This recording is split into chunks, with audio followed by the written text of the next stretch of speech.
아멘. 네, 오늘 전하게 될 디모데전서 강의 16번째는 만족하면서 하나님을 따르는 것이 큰 이득입니다 라는 이런 제목을 가지고 하나님의 말씀을 나누도록 하겠습니다. 제목은 만족하면서 하나님을 따르는 것이 큰 이득입니다가 되겠습니다. 오늘 말씀이 아마도 지금까지 들었던 말씀 중에서 가장 여러분들의 이렇게 피부에 와닿는 그런 귀한 말씀이 될 줄로 저는 그렇게 믿고 있습니다. 그래서 여러분들이 이 말씀을 통해서 살아가는 데 귀한 지혜를 얻는 귀한 시간이 되기를 원합니다. 사도 바울은 오늘 이 디모데전서 후반부인 5장에서 성도들을 대하는 방법과 장로들, 곧 저와 같은 이런 목사들을 존경하라고 이제 전한 후에 6장 서두인 지난 시간에 1절과 2절 말씀에서는 주인과 종의 바람직한 관계를 이제 권면한 바가 있습니다. 이제 오늘 본문의 6장 3절 이하부터는 그리스도인에게 정상적인 생활을 강조하는 것이 아니라 잘못된 가르침을 주는 거짓 성경교사의 오류와 탐욕을 주의하라는 그런 귀한 말씀이 담겨 있습니다. 사랑하는 여러분, 오늘날 잘못된 교리나 가르침을 통해서 성도들을 두려움 가운데 있게 해서 날마다 교회에 붙들어 두고 헌금을 갈취하는 이런 거짓된 성경 교사들이 얼마나 많은지 모릅니다. 그런 잘못된 가르침으로 인해 기복주의와 은사주의 등을 통해서 비성경적인 오류와 탐욕을 따르는 신자가 또한 너무도 많은 것이 사실입니다. 그러나 오늘 말씀은 바로 그런 것들을 경계하라고 준 말씀임을 여러분 잊지 마시기 바랍니다. 자, 그럼 본문을 다시 한번 보겠습니다. 3절 말씀 보겠습니다. 만일 어떤 사람이 다른 식으로 가르치며 온전한 말씀들, 곧 우리 주 예수 그리스도의 말씀들과 하나님의 성품에 따른 교리에 동의하지 아니하면, 우리가 앞서 이제 살펴본 1절과 2절 말씀에서는 멍에 아래에 있는 종들은 하나님의 이름과 그분의 교리가 모독을 받지 않도록 자기 주인들을 존경하라고 이제 사도 바울은 그들에게 이제 그런 귀한 권면을 이제 준 바가 있습니다. 자, 그런데 어떤 거짓 성경 교사가 나타나서 여러분에게 와서 위와 같은 바울의 건전한 권면이 아니라 만약 종들에게 성경과 달리 신분 철폐를 외치고 또한 인권과 보편적인 복지 등을 가르치면서 위에 있는 권위에 불복종하라고 그렇게 전한다면 어떻게 해야 되겠습니까? 즉, 어떤 조직과 사회 구성원들에게 직장 상사의 권위를 인정하지 말고 질서를 무너뜨리라고 가르친다면 어떻게 될까요? 여기서 바울의 표현대로 그대로 제가 여러분에게 전달을 해드리자면, 만약 어떤 사람들이 다른 식으로 가르치고 성경 말씀들에 동의하지 않는다면 어떻게 될까요? 이를 오늘날에 나타나는 현상으로 다시 대입을 해서 여러분에게 말씀을 드리면, 마치 어떤 목사나 성경 교사가 성경에도 있지 않은 자유주의나 해방신학을 가르치면서 주 예수 그리스도의 온전한 말씀들과 하나님의 성품에 따른 건전한 교리에 동의하지 않는 내용을 전한다면 여러분 어떻게 하시겠습니까? 그렇게 된다면 사도 바울은 어떤 조직과 사회 구성원들로 하여금 권위와 질서를 지키도록 가르쳐야 되는데 그와 반대되는 가르침을 하게 되면 오히려 하나님의 이름과 그분의 교리가 모독을 받는다는 사실을 여러분 잊지 마시기 바랍니다. 아멘이십니까? 네. 하나님의 이름과 그분의 교리가 모독받는 것입니다. 따라서 이런저런 이유로 다른 식으로 가르치고 온전한 말씀들과 건전한 교리에 동의하지 아니하면 성도들 사이에서 어떤 일이 발생하게 되는지를 저와 여러분이 분명하게 이제 알아야 되는데, 그에 대한 해답이 4절과 5절에 이제 그 답변이 있다는 점입니다. 자, 4절과 5절 말씀 보겠습니다. 그는 교만하여 아무것도 알지 못하고 오히려 논쟁과 말다툼을 좋아하느니라. 이러한 것들로부터 시기와 다툼과 욕설과 악한 추측이 생기며 마음이 부패하고 진리가 없어 하나님을 따르는 것이 이득이라고 생각하는 사람들의 삐뚤어진 언쟁이 생기나니 너는 그러한 자들로부터 떠나라. 여러분 아시겠습니까? 잘못된 건전하지 못한 이런 교리들과 말씀들을 가르치게 되면은 교회에 여러 가지 이런 어려운 일들이 발생하는 겁니다. 성경 말씀을 있는 그대로 가르치는 대신에 다른 식으로 가르치는 자, 온전한 말씀들, 곧 우리 주 예수 그리스도의 말씀들에 동의하지 않는 자, 하나님의 성품에 따른 건전한 교리에 동의하지 않는 자에 대한 성경의 평가는 이러하다는 것입니다. 자, 성경은 어떻게 평가하고 있습니까? 4절 말씀을 다시 보면 그는 교만하여 아무것도 알지 못하고 오히려 논쟁과 말다툼을 좋아하느니라. 아시겠습니까? 논쟁과 말다툼이 일어나게 되는 것입니다. 성경은 사람들의 겉모습이 아니라 본질을 정확하게 이제 꿰뚫어 보는데, 교만하여 아무것도 알지 못하고 논쟁과 말다툼을 좋아하는 자들은 결국 시기와 다툼과 욕설과 악한 추측이 생기기 마련입니다. 그리스도인들 간에 서로 하나가 되지 못하고 만나면 싸우고 다투는 이유가 바로 여기에 있는 것입니다. 성경 말씀에서 벗어나게 되면 필연적으로 이러한 것들이 나오게 되는 것입니다. 그런데 이뿐만이 아닙니다. 뭐라고 되어 있냐면 마음이 부패하고 진리가 없어 하나님을 따르는 것이 이득이라고 생각하는 사람들의 삐뚤어진 언쟁이 생긴다는 점입니다. 예수님을 믿고 성경을 읽고 교회를 다니지만 성경을 다른 식으로 가르치고 성경의 건전한 교리에 동의하지 않는 이들은 마음이 부패하고 진리가 없다는 사실을 우리는 알아야만 됩니다. 이들은 하나님을 따르는 것이 이득, 즉 이득이 경건이라고 생각하는 자들입니다. 이득이 하나님을 따르는 경건이 맞습니까? 이러한 자들은 오늘날로 말하자면 어떤 자들이 이런 것에 해당될 수 있을까요? 기복주의와 또 오순절 은사주의 신자들은 모두 그렇게 생각하는 부류에 포함된다는 사실입니다. 마음이 부패하고 진리가 없는 이들의 생각은 이득이 모든 것이 판단 기준이요 가치 기준이기 때문입니다. 성경은 이런 문제들이 교회 내에서 생겨나게 될 때 뭐라고 하신지 아십니까? 뭐라고 해답을 주고 있습니까? 5절 말씀에 뭐라고 되어 있습니까? 하반절에 너는 그러한 자들로부터 떠나라. 어떤 것으로부터 떠나라는 겁니까? 기복주의와 은사주의로부터 떠나라는 것입니다. 온전한 말씀을 전하지 않고 건전한 하나님의 성품에 합당한 건전한 교리의 말씀을 전하지 않는다면 떠나라는 것입니다.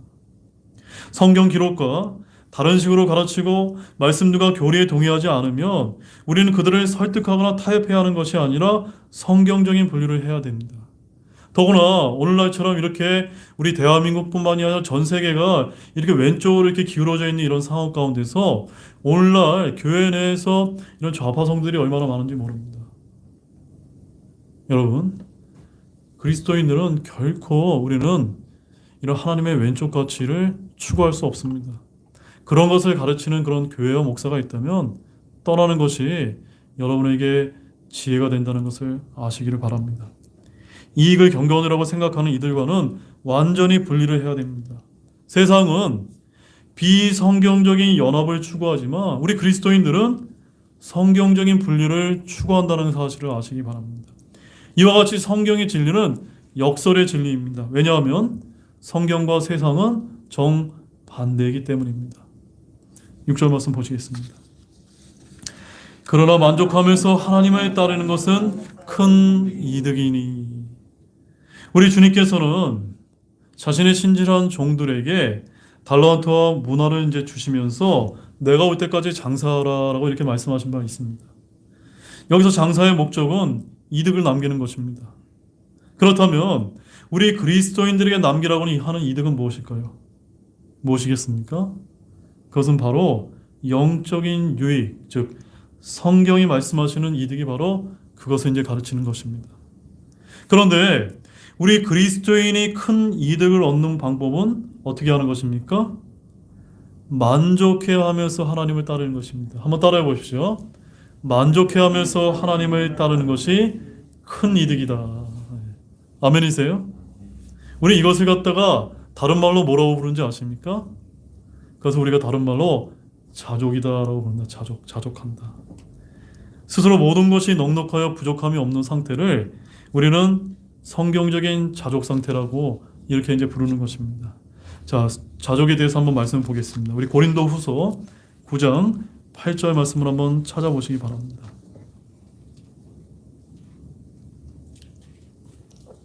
고린도후서 9장 8절 말씀입니다. 자, 거기 이제 사도 바울이 자족의 상태에 대해서 어떻게 이제 성경적으로 표현했는지 한번 같이 보시도록 하겠습니다. 하나님께서 모든 은혜를 너희에게 넘치게 하실 수 있나니 이것은 너희가 항상 모든 것에서 전적으로 넉넉하여 모든 선한 일을 풍성히 하게 하려 하심이라. 아멘이시죠? 네, 이것이 바로 하나님께서 말씀하시는 우리 그리스도인이 가져야 될 자족의 상태를 말하는 것입니다.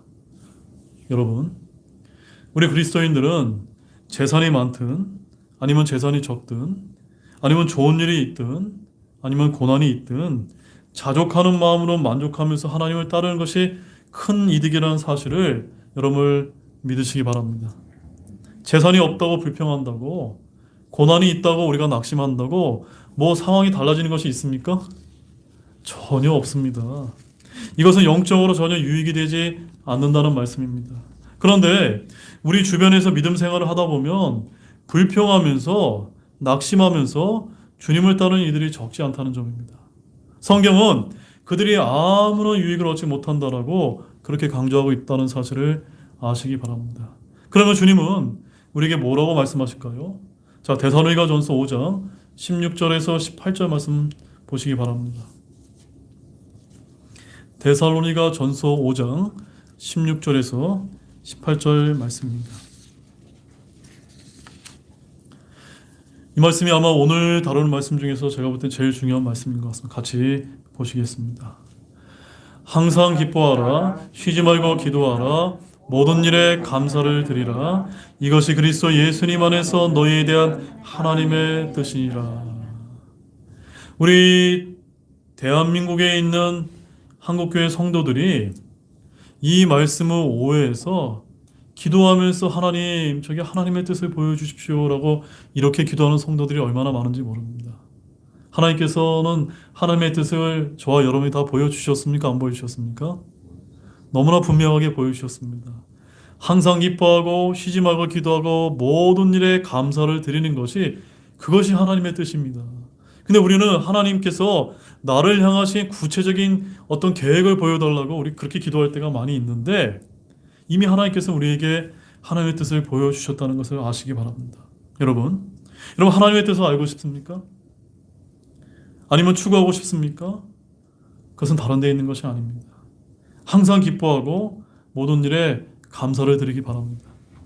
이것이 하나님의 뜻을 추구하는 것입니다. 또한 그것이 바로 만족하면서 하나님을 따르는 것이며 큰 이득이 될 줄로 믿으시기 바랍니다. 성경적으로 그런 만족은 어디서 이제 비롯될까요? 어디서 비롯될까요? 우리가 방금 읽었던 이 말씀을 근거로 생각을 해본다면 첫째는 항상 기뻐하는 데서 비롯됩니다. 옛날에 우리나라 코미디 프로그램 제목 중에서 웃으면 복이 와요라는 이런 제목 아시죠? 항상 기뻐하는 것만큼 그리스도인에게 영적 유익이 큰 것도 없다는 점입니다. 그 다음에 둘째는 쉬지 말고 기도하라고 하는 데서 비롯된다는 점입니다. 우리가 주님께 기도하지도 않으면서 왜 이렇게 내 인생이 풀리지 않느냐고 하나님께 불평하는 성도들이 얼마나 많은지 모릅니다. 먼저 기도하십시오. 주님께서 여러분의 기도에 응답하셔서 선하게 인도하심을 믿으시기 바랍니다. 기도하지도 않으면서 내 인생에 왜 이렇게 하나님께서 이런 어려움을 주셨냐고, 왜 이것을 해결해 주지 않느냐고 여러분 따지고 있으면서 불평하지는 않습니까? 그러나 여러분이 기도하시면 그리스도 안에서 화평과 만족이 생길 수 있습니다. 이제 셋째는 감사를 아는 데서 비롯된다는 점입니다. 여러분은 자신의 현재 처지와 상태에 만족하고 계십니까? 여러분이 받는 급료로 만족하고 있습니까? 여러분이 사는 집과 직장에 만족하고 계십니까? 자신이 다니는 학교, 자신의 배우자, 가족들, 친구들에 만족하고 계십니까? 자신이 다니는 교회에 만족하고 계십니까? 여러분이 만족하면서 하나님을 따르는 것은 큰 이득이 된다고 하시는 이 하나님의 말씀을 굳게 믿으시기 바랍니다. 빌립보서 4장 11절 말씀에 가보게 되면은 거기에 이제 이런 말씀이 이제 기록이 되어 있습니다. 빌립보서 4장 11절입니다. 내가 궁핍해서 이런 말을 하는 것이 아니니라 내가 어떤 처지에 있든지 거기에 만족하는 것을 내가 배웠노니. 만족하는 것은 어떻게 하는 겁니까? 배우는 것입니다. 배우는 것입니다. 이런 것은 어디서 배울 수 있습니까? 말씀을 통해서 저와 여러분들이 나날이 배우셔야 되는 겁니다. 기뻐하고 쉬지 말고 기도하고 모든 일에 감사를 통해서 이런 만족하는 것을 배우셔야만 되는 것입니다. 여러분, 오늘날 우리는 비록 이 땅에서는 세상의 그 어떤 사람들처럼 부유하고 사치스러운 삶을 살아가지 못한다 할지라도 하나님께서 공급해 주신 것으로 만족하며 이 땅의 것보다 하늘의 것을 더 사모하는 하나님을 따르는 경건한 자들이 되시기를 진실로 소망합니다. 본문 7절 말씀 보겠습니다.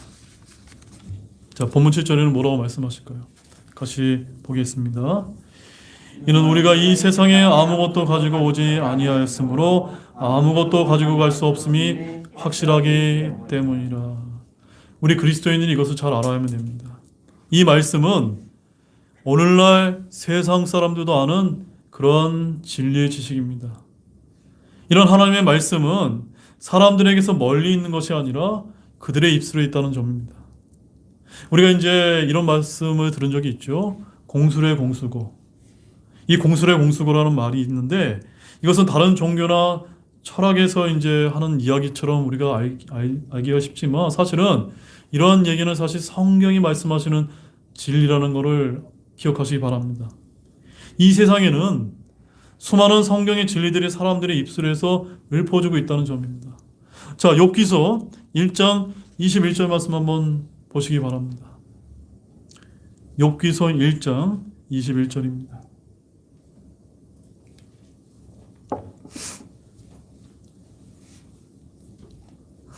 욥기서 1장 21절 말씀입니다.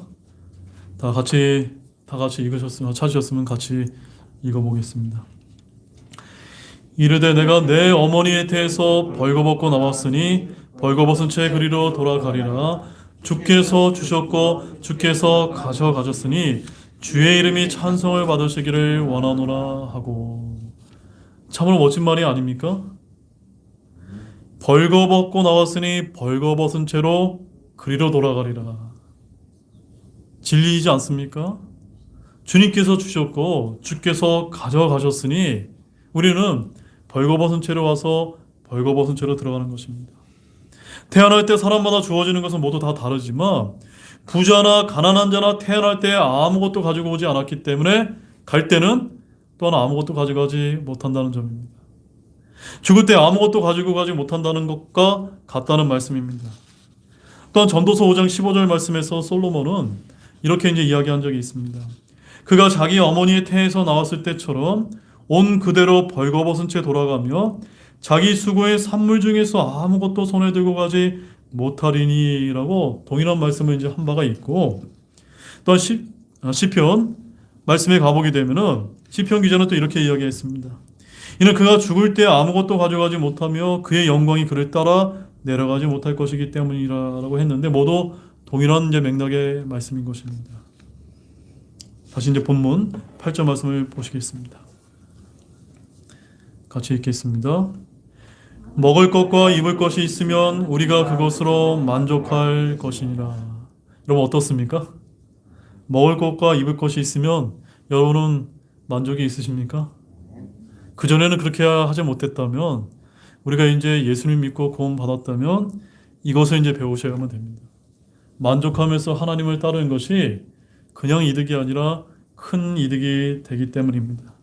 이 말씀은 오늘날 물욕과 탐욕을 가진 사람들에겐 도저히 수용이 불가능한 말씀처럼 그렇게 들릴지 모릅니다. 특히나 우리나라 같은 이런 자본주의를 추구하는 경제체제에서는 이게 도대체 가능한 것인가라는 의문이 드는 것도 사실입니다. 오늘 물질 만능주의가 판을 치며 부가 인생의 최고의 가치 판단으로 여겨지는 현대사회에서 탐욕을 부추기면서 서로 더 많이 차지하는 경쟁을 벌이며 그것을 이루면 성공인 줄로 아는 사람들이 대부분입니다. 그렇습니까? 그래서 오늘날 세상은 한마디로 말해서 현대인들에게 뭐라고 외치는지 아십니까? 만족하지 말라. 경쟁하라. 만족하지 말라. 추구해라. 이렇게 자꾸 이제 계속해서 부추기는 것입니다. 그런데 하나님께서는 우리에게 뭐라고 말씀하실까요? 하나님께서 우리에게 만족하라라고 그렇게 말씀하시는 것입니다. 자, 잠언 27장 20절 말씀 한번 보시기 바랍니다. 잠언 27장 20절 말씀입니다. 잠언 27장 20절 같이 또 읽겠습니다. 지옥과 멸망이 결코 가득 차지 아니하는 것 같이 사람의 눈도 결코 만족하지 아니하느니라. 말씀이 대단히 흥미롭지 않습니까? 뭐도 결코 가득 차지 않는다고요? 지옥과 멸망이 결코 가득 차지 않는 것처럼 우리 사람의 욕심과 눈과 이런 안목의 정욕이 결코 만족할 수 없다는 것입니다.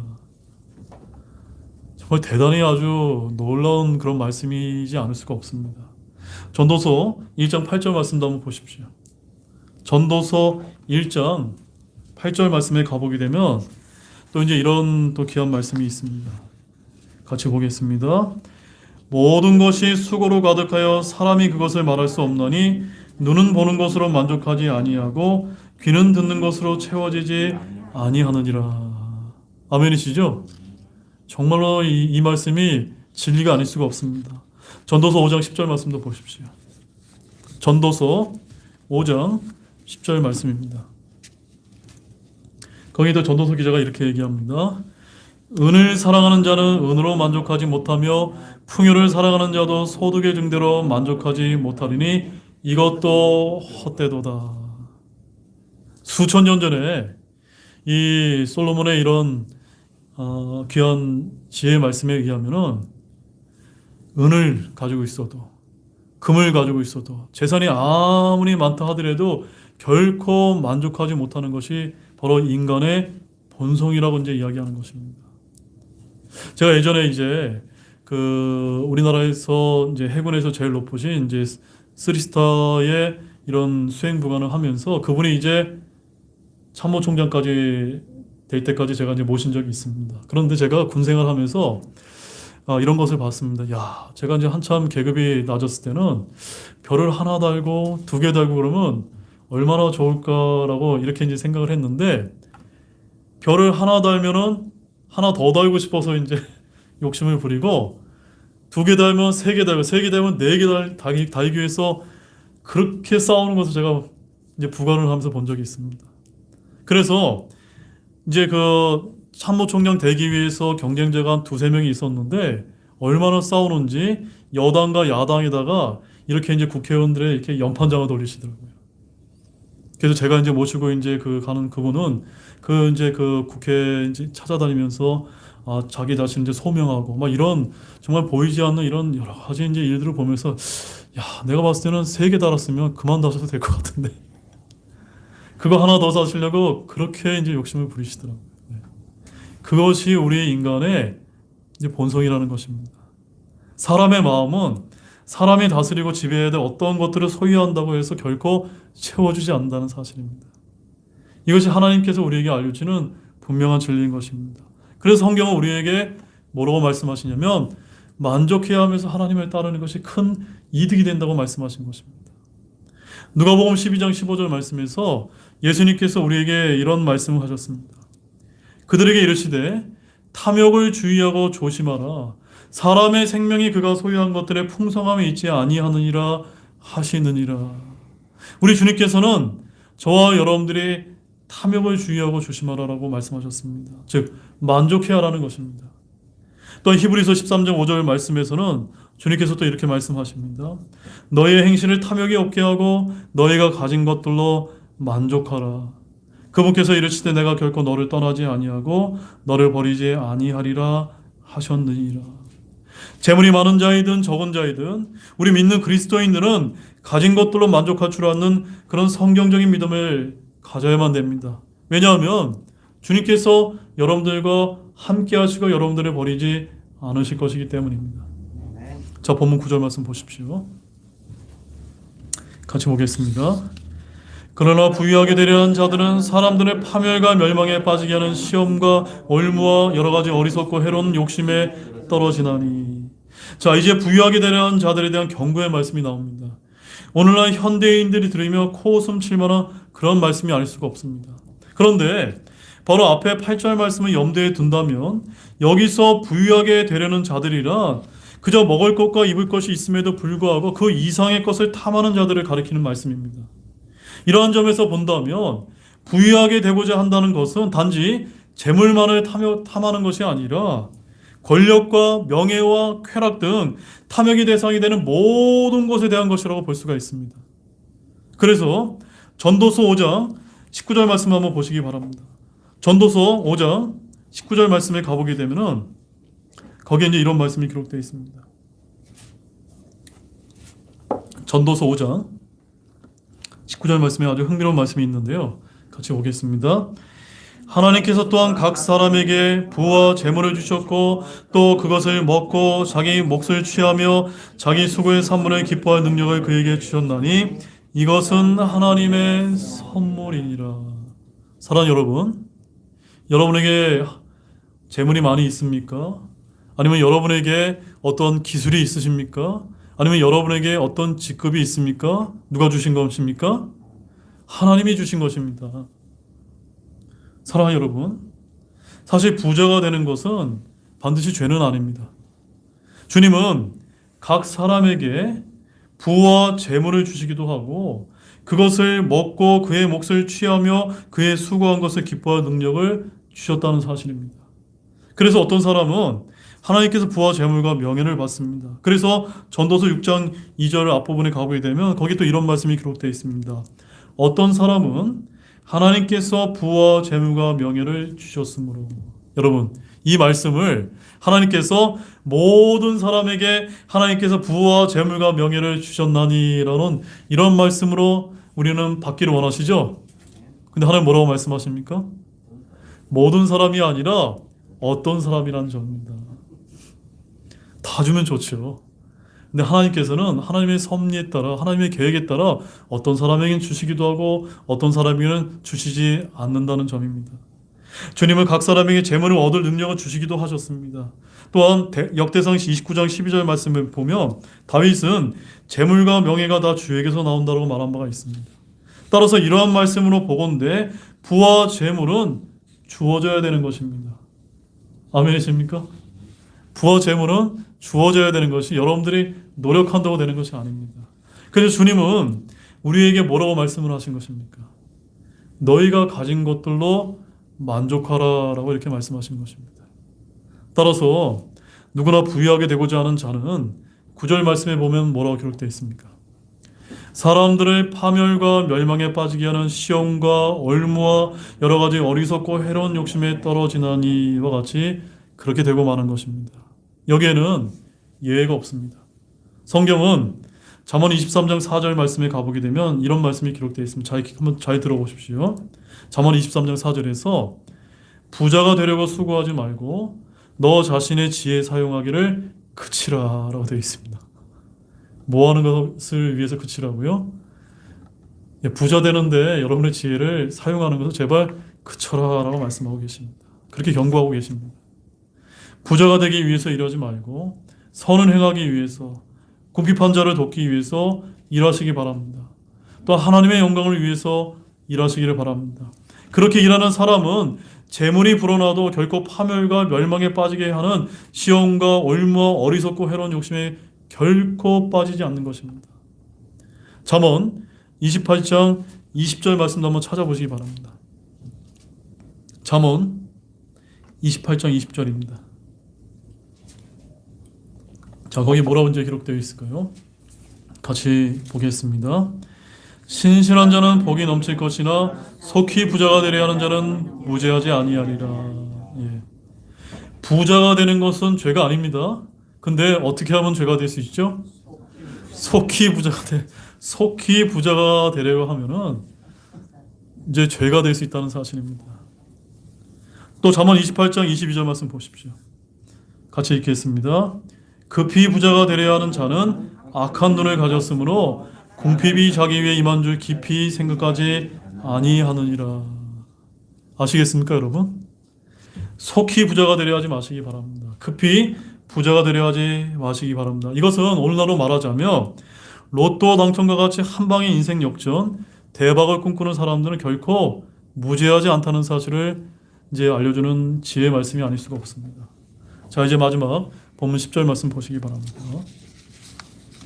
우리 큰 목소리로 한번 읽어보겠습니다.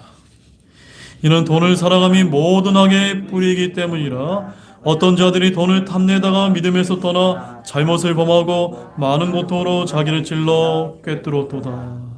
자, 여기서 먼저 우리가 주의해야 될 것은, 지금 바울이 모든 악의 뿌리라고 말씀하고 있는 것은 돈 그 자체가 아니라 뭐라고 이제 이야기하고 있습니까? 돈을 사랑하는, 돈을 추구하는 그 탐욕 그 자체가 모든 악의 뿌리라는 것입니다. 즉, 돈은 단순한 돈이 아니라 하나님과 재물을 겸하여 섬길 수 없다는 누가복음 16장 13절의 주님의 말씀처럼 하나님을 대신하는 황금의 우상을 이제 가리키는 말씀입니다. 따라서 바울은 계속해서 돈을 탐내다가 믿음에서 떠났다라고 이제 말씀을 해주고 계신 것입니다. 그렇다면 우리에게 직면하는 것은 이제 결단의 문제만이 남아 있습니다. 곧 하나님을 따를 것인가 아니면 돈을 사모하고 따를 것인가라는 점입니다. 우리는 그 결과가 어떻게 다른지를 오늘 보신 이 성경의 말씀을 통해 분명하게 볼 수가 있었습니다. 먼저 하나님을 떠나 돈을 따르게 되면 어떻게 될까요? 이에 대해서 바울은 10절에서 그렇게 이제 답을 주고 있습니다. 잘못을 범하고 많은 고통으로 자기를 찔러 꿰뚫었도다라고 말하고 있습니다. 한마디로 그들에게는 평안과 행복이 없다는 뜻입니다.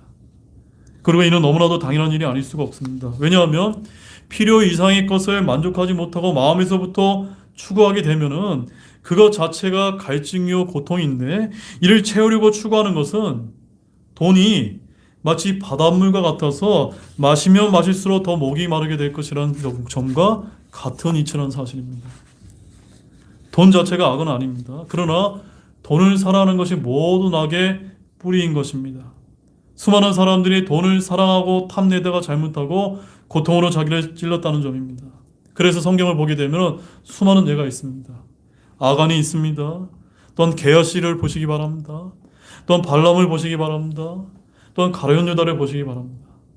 그들의 이제 종말이 어떻게 됐습니까? 그들은 돈을 탐내다가 믿음에서 떠나 잘못했고 많은 고통을 자기를 찔러 꿰뚫은 사람들이란 사실입니다. 지금도 우리는 이런 말씀의 생생한 예를 연예 신문이나 TV에서 매일같이 보지 않습니까? 세상은 성경을 부정하면서도 성경적인 진리를 연일 증거한다는 사실을 아시기 바랍니다. 이제 결론의 말씀을 드리겠습니다. 사랑하는 여러분, 오늘 말씀을 통해서 사도 바울은 만족해하면서 하나님을 따르는 것이 그냥 이득이 아니라 큰 이득이라고 강조하였습니다. 물론 각박한 현 세상을 살아가면서 이것이 우리들에게 쉽지 않은 것이 사실입니다. 그러나 우리는 현세의 복이 아니라 미래의 하늘나라에서 영생과 보상을 추구하는 삶을 우리의 최고의 가치로 또한 목표로 삼는 그리스도인들이 되어야 되겠습니다. 그런 모든 분들이 되시기를 우리 예수 그리스도의 이름으로 축원드립니다. 기도 마치겠습니다. 하나님 아버지, 정말로 감사를 드립니다. 오늘 저희들이 너무나 귀한 말씀을 배운 것 같습니다. 만족해야 하면서 하나님을 따르는 것이 큰 이득이 된다고 하는 이런 귀한 진리의 말씀을 주심에 얼마나 감사한지 모릅니다.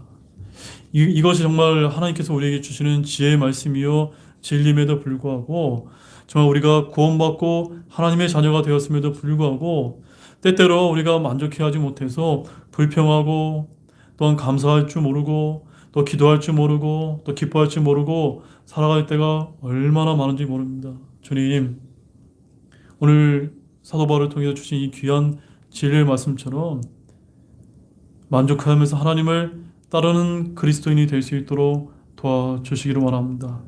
탐욕과 또한 오리에 빠지지 않는 그리스도인이 될 수 있도록 도와주시기를 원합니다. 이런 진리를 저희들이 온전히 전하고 우리의 삶을 통해서 나타낼 수 있는 우리 등대교회 모든 우리 형제자매님 될 수 있도록 하나님께서 은혜를 베풀어 주시기를 원합니다. 현세의 복이 아니라 미래의 영생과 보상을 바라보며 달려갈 수 있는 우리 사랑하는 형제자매님 될 수 있도록 도와주시기를 원합니다. 정말로 감사를 드리며 이 모든 말씀 예수님의 이름으로 간절히 기도를 드렸습니다. 아멘.